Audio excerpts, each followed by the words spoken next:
Cuando ella entró en la casa se puso súper contenta de encontrar a estas 6 personas. De corazón creía que eran sus amigos. Lo que para nada esperaba era que estas 6 personas estaban a punto de regalarle las 36 peores horas de su vida.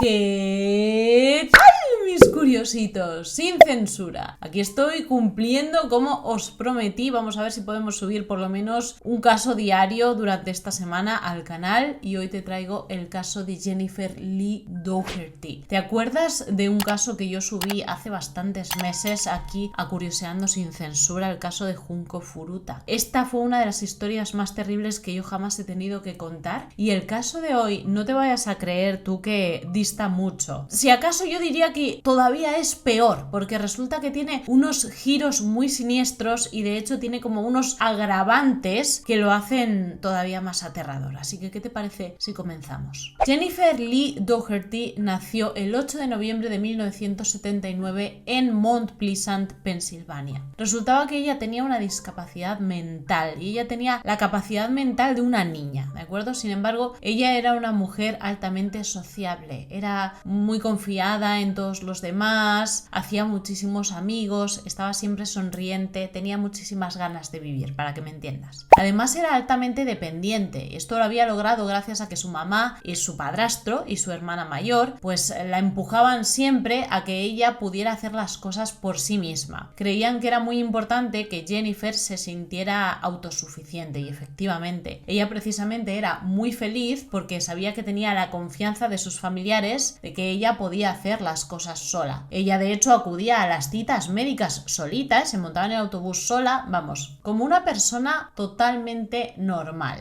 Bien, su doctor se encontraba en Greensboro, a unos cuantos kilómetros de su casa en Pensilvania. Y es precisamente aquí donde conocería a un grupito de amigos que, al igual que ella, tenían también pues discapacidad mental. Así es como llegamos al 10 de febrero del año 2010, cuando Jennifer le dijo a su mamá que se iba a quedar a dormir en casa de una amiguita en Greensboro. Al día siguiente tenía la cita con el oculista, así que le venía de perlas. Se quedaba a dormir con la amiga, pasaban una noche divertida, se iba a la cita con el doctor y por la mañana regresaba de vuelta con su mamá y con su padrastro. Por la mañana le dejó Jennifer una notita a su madre y le dijo: espero que tengas un buen día en el trabajo, te amo mucho, te llamaré después. Añadió en este papel también la dirección a donde iba a ir a dormir y también el nombre de la amiga en cuya casa se iba a estar quedando. Bobby Murphy, el padrastro de Jennifer, se encargó de acompañarla hasta la parada del autobús, donde se despidieron con un beso en la mejilla y ella se montó y se dispuso a ir a casa de su amiga que se llamaba Peggy.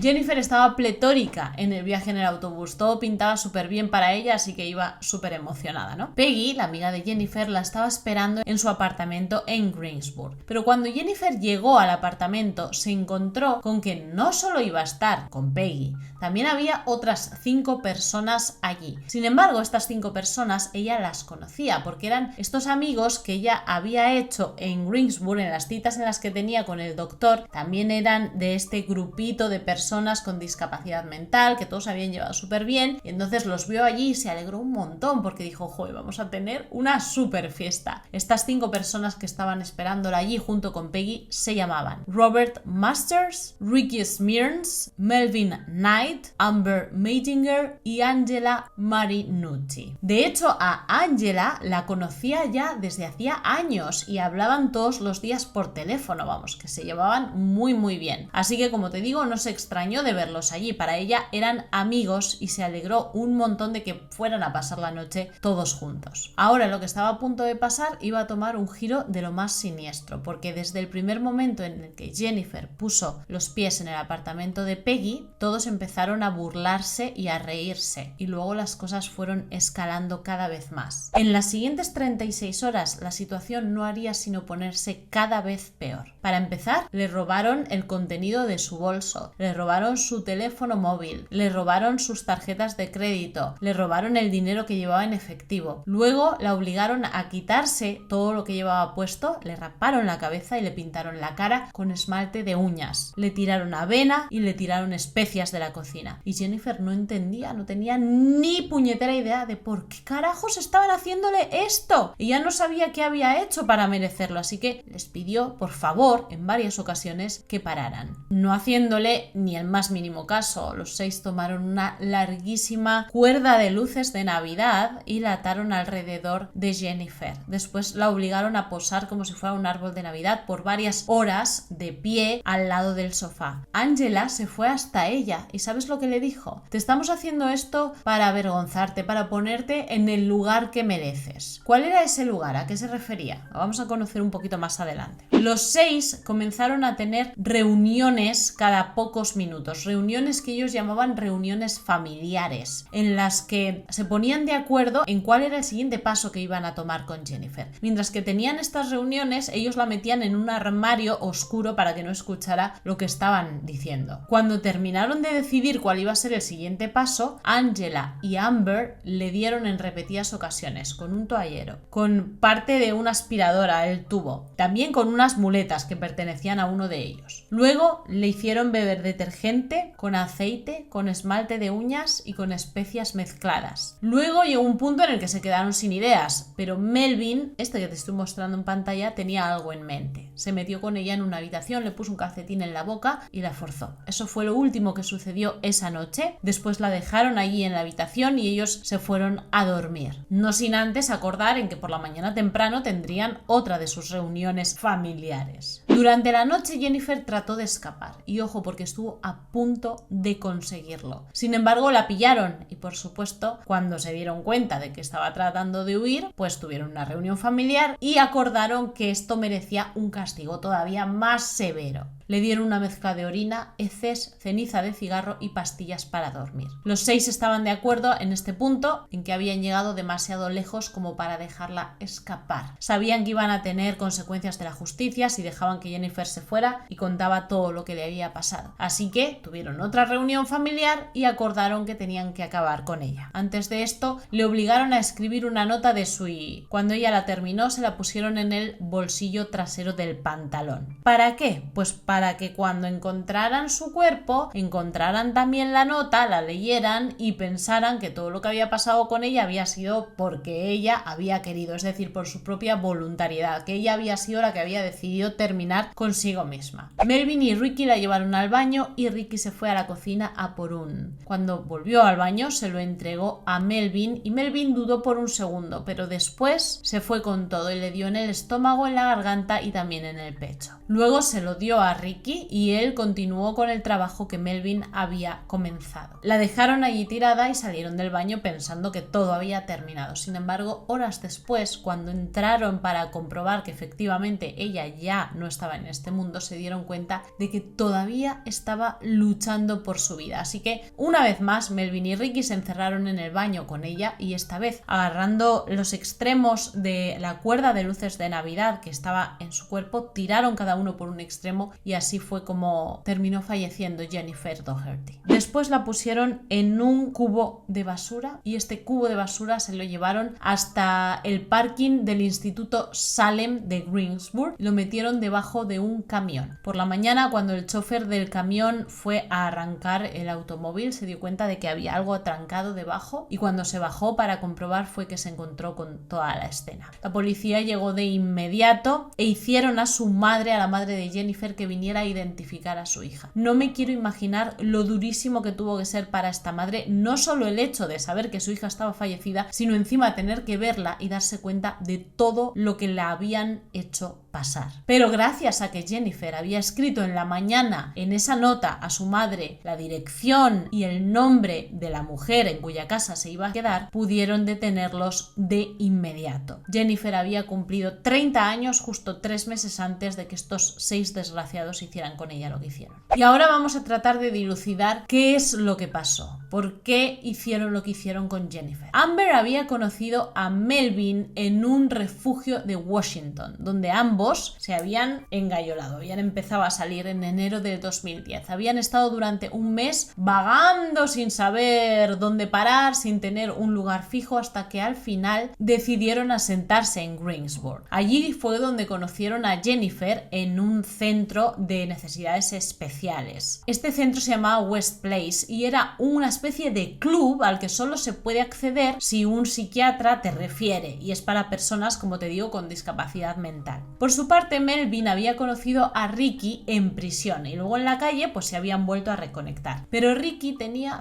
problemas el que más. De hecho, te puedo decir que este estaba en otro nivel, para serte sincera. Había nacido de una trabajadora de las calles y un miembro de una banda criminal. Estuvo desde que nació en hogares de acogida y fue tratado por problemas mentales desde que tenía tan solo 4 años. La familia Smirnes, que fue quien le dio el apellido, se terminó haciendo cargo de él, lo adoptaron. Sin embargo, su mamá y su papá estaban todo el día dándole, y luego su papá y su tío pues lo forzaban y hacían otro tipo de cosas todavía más graves con él. A la edad de 10 años había pasado por un total ya de 100 sesiones de terapia, y a la edad de 6 años él ya era adicto a la cerveza y a un montón de sustancias ilícitas de las más duras. A los 8 años fue diagnosticado con múltiples personalidades y 15 trastornos psicóticos. En el año 1997 ya había entrado a robar a casa de un vecino, se había llevado todo lo que había pillado por delante, se había llevado monedas antiguas, se había llevado guitarras, dinero, balas, pium-piums, vamos, todo lo que había pillado por delante. Y luego, unos meses después, había forzado a una mujer en su sótano. Y ahora yo te pregunto, si nadie quiso o nadie pudo ayudar al señor Ricky porque no les dio la gana, o porque no tenían medios, o porque era imposible poder con él, ¿por qué por lo menos no lo metieron entre rejas? ¿Por qué lo dejaron en la calle? ¿Por qué lo dejaron libre si era una bomba de tiempo a punto de explotar? Vámonos ahora con Angela Marinucci, que comenzó a planear todo lo que hicieron con Jennifer en el mismo momento en el que se enteró de que iba a ir a dormir a casa de Peggy. Debes saber que Angela era la novia del loquísimo Ricky. Resultó que Angela había escuchado a Ricky hablando por teléfono con Jennifer, y resulta que Ricky le estaba diciendo a Jennifer que la amaba, que se quería casar con ella y que iba a abandonar a Angela por ella. Efectivamente, estos tres tenían un siniestro triángulo amoroso, que fue lo que hizo que Angela se volviera completamente loca de celos e hiciera todo esto irracional que hicieron contra Jennifer. Los juicios comenzaron el 3 de noviembre del año 2010 y esto fue lo que pasó con los 6 implicados. Vamos a ver la condena que recibió cada uno de ellos. Por su parte, Angela Marinucci recibió cadena perpetua sin posibilidad de libertad condicional. No pudieron darle pena capital, que es lo que querían, porque en el momento en el que todo sucedió ella tenía tan solo 17 años. Ricky fue condenado a cadena capital, sin embargo se retrasó en el año 2017, que es cuando se iba a llevar a cabo, y hasta el día de hoy está esperando en el corredor. Amber fue sentenciada a entre 40 y 80 años. También le quisieron dar pena capital, pero le redujeron la condena porque ella estuvo dispuesta a testificar contra los demás, obtuvo un trato. Peggy fue sentenciada a entre 35 y 74 años en prisión. Robert tuvo entre 30 y 70 años en prisión, y Melvin recibió también la pena capital, que también se paralizó en el año 2020 porque él hizo como un recurso, pero afortunadamente se lo denegaron y esto va a seguir para adelante, así que está esperando de nuevo en el corredor.